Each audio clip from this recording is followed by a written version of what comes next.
Alright niggas, today I'm gonna be telling you about the plot of this non-trash movie, so sit back and beat your meats cause it's pretty intense. I mean, not as intense as like The Lion King, but still. So it begins with a nigga just minding his own damn business in an Aryan suburb, when all of a sudden he gets fucked over. Then it cuts to a Negro and his white girlfriend. Apparently the European didn't tell her parents that her husband was an African, so they're going up to meet them. Also, the Negro has a friend that's like a TSA guy or something.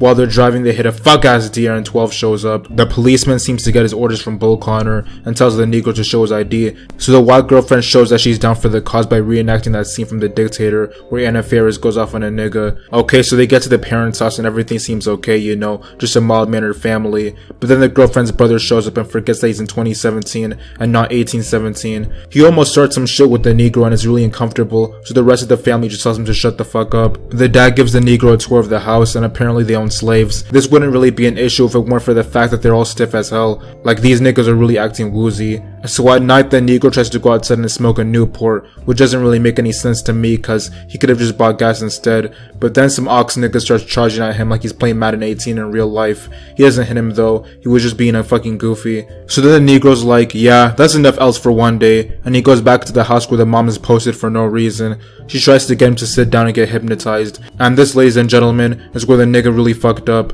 If it was me, I would've looked like Usain Bolt as soon as the bitch started breaking up hypnosis. Fuck a girlfriend, and as a matter of fact, fuck a friend nigga, I'm doing the dash of the whip. But sadly, the Negro didn't use his instincts, and the white mom hypnotized him by bringing up his dead mom. So then he wakes up the next morning in bed, which is sus as fuck. He tells the TSA nigga about last night, and since the TSA nigga is like the only person in the movie with fucking common sense, he tells the Negro that he's in danger and should do the race immediately. The Negro tells his girlfriend that her family is being woozy, so they have him sort of gathering with all the family friends. So the Negro and his girl meet with a bunch of white people who act weird about black people. But surprisingly, there's a nigga among the group. He seems like he's dating an older white woman, but that doesn't make any sense unless he's a male gold digger. And he talks like an old white nigga, so the situation is looking sketchy. Apparently the Negro is also a photographer, so he brings his camera and starts taking pictures with it. Like he can't just use a fucking iPhone or something.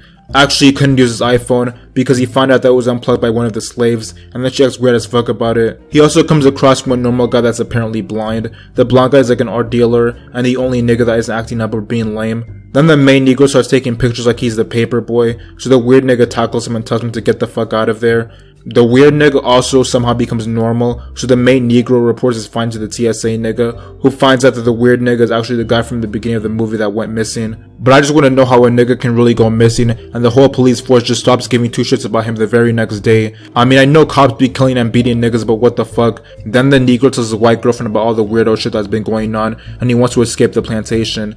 Meanwhile, outside the weird white niggas are playing bingo, and the white dad has a picture of the Negro and the black guy raises his hand like he bought him or something. And I know I'm skipping a lot and going out of order, but you get the point, so it doesn't fucking matter. Anyway, the Negro tells his girl that enough is enough and he wants to fuck off, and she's like, okay, they can leave by the morning. So he's like, alright, really gotta bounce, and then she's like, okay, I'll get my bag with her lame ass. But she leaves some closet open where the Negro discovers a photo album of pictures with her and a bunch of other niggas, and even one female. So this tells us that she's a freak and sloppy at it too. Why the fuck would she leave the evidence in the open like that? The fuck? So now the Negro goes downstairs and gets ambushed by the slave patrol, so he starts yelling at the girl for the keys. The girl pretends to not find them, and then she switches sides on him and lets her family fuck him over. So the TSA nigga once again is more competent than anybody else in the movie and tries to report his findings to the authorities, but they some coons, so they laugh in his face. So the TSA nigga decides to take matters in his own hands.